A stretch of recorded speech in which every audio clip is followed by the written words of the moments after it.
Hi friends. मेरे channel में आपका स्वागत है। आज हम लोग देखेंगे S T T computer science paper 2 के इम्पोर्टेंट क्वेश्चंस के बारे में। हाय फ्रेंड्स, मेरे चैनल में आपका स्वागत है। आज हम लोग देखेंगे S T T computer science paper 2 के इम्पोर्टेंट क्वेश्चंस के बारे में। तो चलिए स्टार्ट करते हैं। सबसे पहले मैं आपको बताऊंगा कि ये जो बुक है, ये बुक को मैंने सारा पेपर को सॉल्व किया है। सॉल्व करने के बाद जो भी इम्पोर्टेंट्स नोट्स बन के बाहर आए हैं, वो सारे इम्पोर्टेंट नोट्स को मैंने कवर किया हूँ। और चलिए स्टार्ट करते हैं, ठीक है। तो सबसे पहले हम लोग बात करेंगे एरे लिस्ट का। तो एरे लिस्ट में आप देख सकते हैं यहाँ पे बहुत शॉर्ट नोट्स है, और मुझे ऐसा समझ में आया कि एस टी टी का पेपर निकालने के लिए बहुत लंबा चौड़ा डीप पढ़ने का ज़रूरत नहीं है। कुछ कुछ इंपॉर्टेंट पॉइंट्स है, उस पर आपको ध्यान रखना है। वो मैंने सारा इसमें कवर कर लिया है। चलिए स्टार्ट करते हैं। सबसे पहले जो है एरे लिस्ट है। एरे लिस्ट में दो पॉइंट्स मैंने मेंशन किया है। पहला कि ये थोड़ा it provide faster random access, but link list is required sequential traverse to find element which is slow. इसका मतलब क्या हुआ कि एरे लिस्ट जो है रैंडम एक्सेस करता है, इसके कारण ये फास्टर हो जाता है। बट लिंक लिस्ट जो है ये सिक्वेंशियल ट्रैवर्स करता है, one by one sequential traverse करता है, जिसके कारण क्या हो जाता है, ये स्लो हो जाता है। तो एक पॉइंट ये याद रखना है। दूसरा पॉइंट क्या है, आपको इंसर्शन और डिलीशन में क्या है कि एरे लिस्ट में स्लो होता है, बट लिंक लिस्ट में insertion and deletion at any position will be fast. तो मेरे हैंड राइटिंग पे नहीं जाइएगा, जो मैंने बोल रहा हूँ उनको आप ध्यान से सुन के आप अपने कॉपी में नोट डाउन कर सकते हैं। बहुत ज़्यादा मैंने कॉम्प्लेक्स नोट तैयार नहीं किया है, तो आप आराम से सुन सकते हैं। तो ये हो गया एरे लिस्ट और लिंक लिस्ट के बारे में। इसके अलावा अगर आपको कुछ पढ़ना है, दो चीज़, तो वो हो गया कॉम्प्लेक्सिटी, टाइम कॉम्प्लेक्सिटी।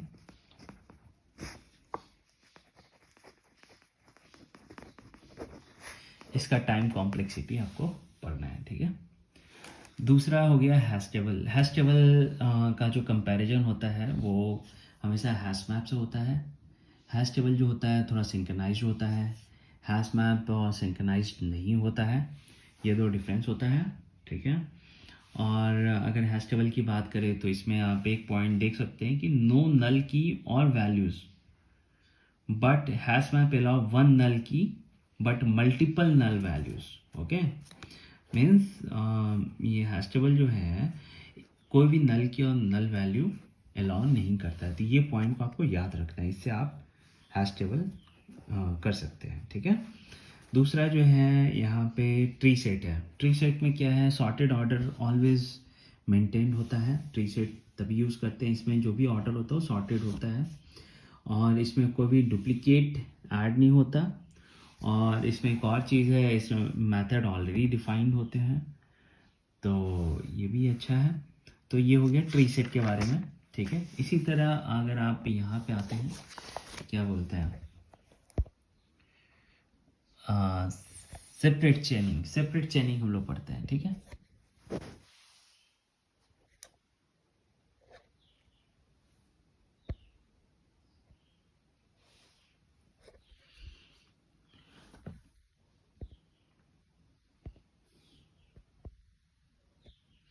इसी तरह हम लोग पढ़ते हैं सेपरेट चेनिंग। सेपरेट चेनिंग क्या है, सेपरेट चेनिंग जो है एक हैश टेबल है जहाँ पे ईच स्लॉट, सेपरेट चेनिंग क्या है, एक हैश टेबल है, ठीक है। हैश टेबल में ईच स्लॉट जो है is a hash table points to the link list. Okay, so ऐसा ऐसा करके हैश टेबल होगा। इसमें ये क्या है कि एक लिंक लिस्ट बना रहा है। तो ये चीज़ आपको ध्यान रखना है।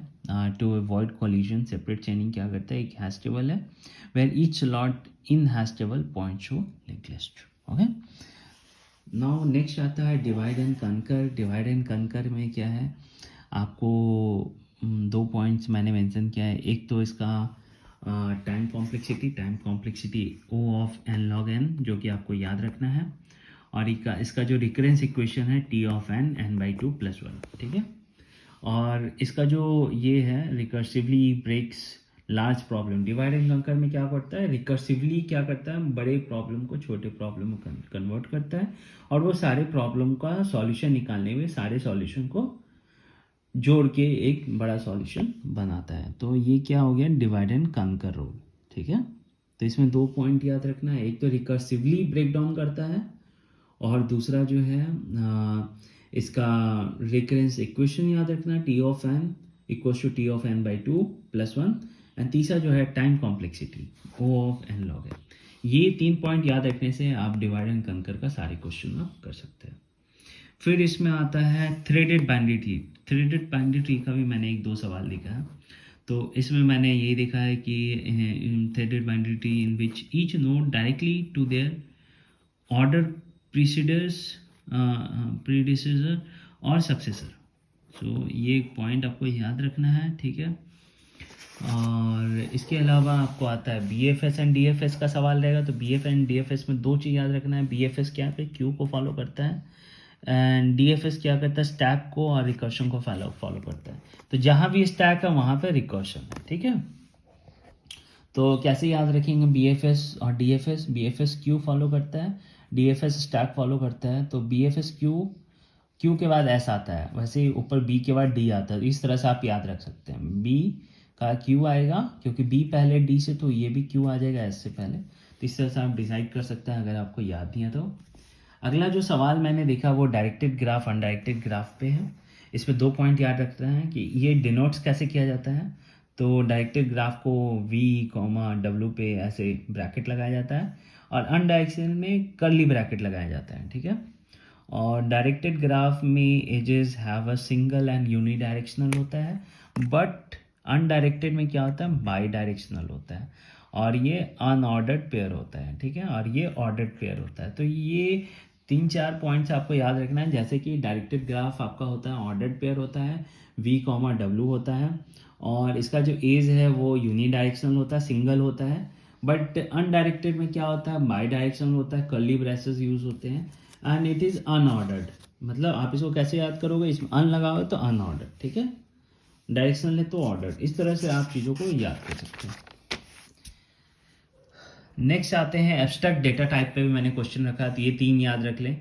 लिस्ट हो गया, स्टैक हो गया, क्यू हो गया। ये क्या हो गया, एब्स्ट्रैक्ट डेटा टाइप। हमेशा इसको याद रखें। इसके अलावा कुछ भी रहेगा तो वो नॉन एब्स्ट्रैक्ट डेटा टाइप का क्वेश्चन है। इसके बाद जो मैंने क्वेश्चन देखा वो ऑप्टिमल बाइनरी सर्च ट्री पे क्वेश्चन देखा, जिसमें आपको 2 चीज़ याद रखना है, minimum search cost and second is optimal सब स्ट्रक्चर। सो ऑप्टिमल सब स्ट्रक्चर करता है एंड मिनिमम सर्च कॉस्ट, इसका सर्चिंग कॉस्ट जो होता है ना मिनिमम होता है using optimal binary search tree. ये 2 पॉइंट आपको याद रखना है, ठीक है। तीसरा फ्लॉयड वॉर्सेल एल्गोरिदम। इसमें क्या है, अगर आप पढ़ोगे तो it works by maintaining a 2 dimensional array that represents the distance between nodes. Okay, it is better for dense graph. Time complexity होता है ओ ऑफ एन क्यू, ये आपको याद रखना है। फ्लॉयड वॉर्सेल एल्गोरिदम का ओ ऑफ एन क्यू होता है, और मल्टी स्टेज ग्राफ का ओ ऑफ एन स्क्वायर होता है। ये मल्टी स्टेज ग्राफ है, ये डायरेक्टेड होता है, वेटेड ग्राफ है। इसका जो होता है ओ ऑफ एन स्क्वायर होता है, ठीक है। And best is dynamic programming सब, ओके, ठीक है, फाइन। सो ये इस तरह से आप कुछ कुछ पॉइंट्स आप इसमें याद कर सकते हैं। एंड जैसे इसमें फ्लॉइड में आपको क्वेश्चन पूछ सकता है कि it works by maintaining a 2 dimensional array. So they can ask like it works by maintaining a 3 dimensional, 4 dimensional. So like that आपको यहाँ पे 2 डायमेंशनल याद रखना होगा, ठीक है। मल्टी स्टेज ग्राफ हो गया, O of N square, time complexity, abstract data type list stack queue हो गया, ठीक है। इसी तरह आपको एक और क्वेश्चन जो आपको मिलेगा pre order, in order, post order पे आपको 3 ग्राफ करना है। 1 2 3 का ग्राफ खींच लेना है। पहला आपको प्री ऑर्डर कैसे, पहले रूट जाता है फिर left then right, 1 2 3। In order में क्या होगा, लेफ्ट रूट राइट होता है, left means 2 1 3, and post order होता है लेफ्ट 2 राइट 3 एंड देन 1। तो very simple, very simple, okay. इसमें आपको क्या करना है कि ये ऑर्डर आपको याद रखना है। यही ऑर्डर पे आपको क्वेश्चंस आएंगे। जैसे कि प्री ऑर्डर पे आपको आ गया root left right, means root हो गया 1 2 and 3।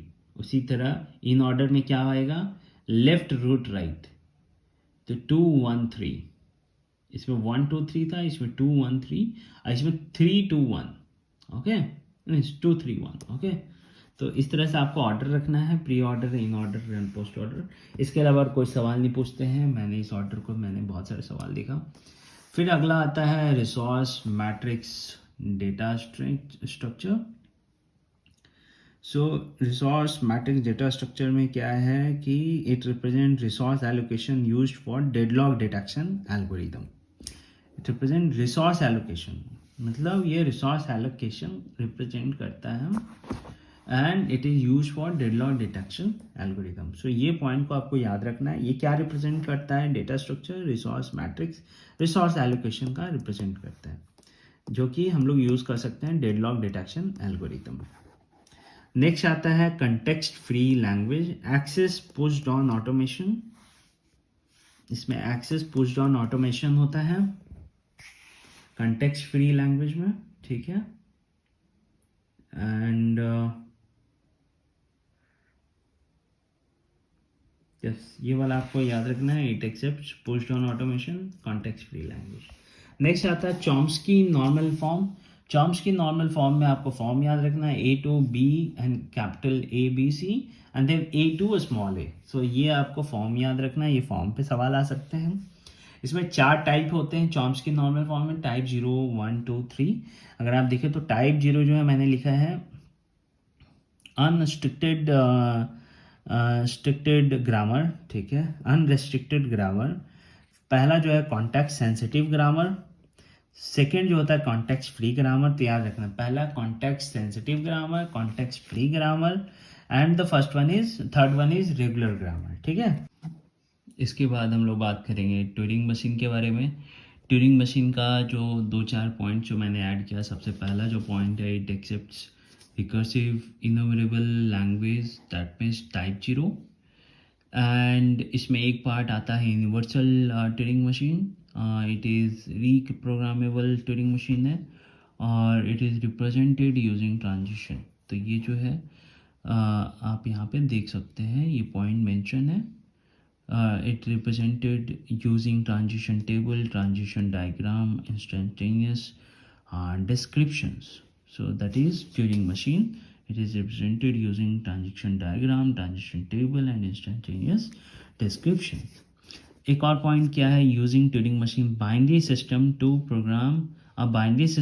Programme any algorithm task,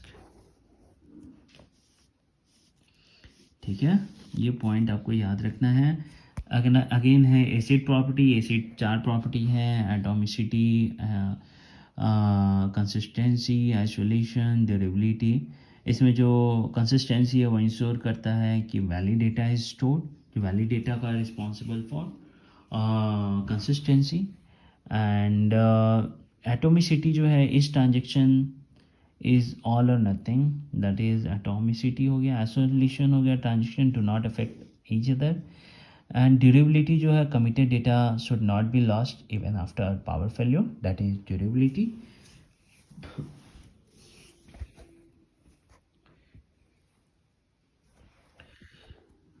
तो ये इसका 4 प्रॉपर्टी हो गया। इसके बाद आपको आता है binary search tree. Binary search tree में आपको टाइम कॉम्प्लेक्सिटी याद रखना है, O ऑफ log n। फिर मैक्स हिप आ गया। मैक्स हिप में आपको याद रखना है कि every parents have greater than their child, greater than or equals to their number of childs। सो ये वाला आपको रखना है, ठीक है। मैक्स हिप के बारे में stack is for the parenthesis checking, इस तरह का पॉइंट आपको याद रखना है। तो फिर इसमें आता है स्किल कंस्ट्रेंट। स्किल कंस्ट्रेंट आपको याद रखना है, not null, unique, primary key, foreign key, check and default. Check, default, unique जो है, चेक हो गया, डिफ़ॉल्ट हो गया, unique, non null, primary key, foreign key, ये क्या है? SQL constraint. ये आपको याद रखना है, इस पर आपको बहुत सारे सवाल मिलेंगे। तो चलिए, अगर आपको ये वीडियो पसंद आया हो तो मेरे चैनल को सब्सक्राइब करें। Thank you.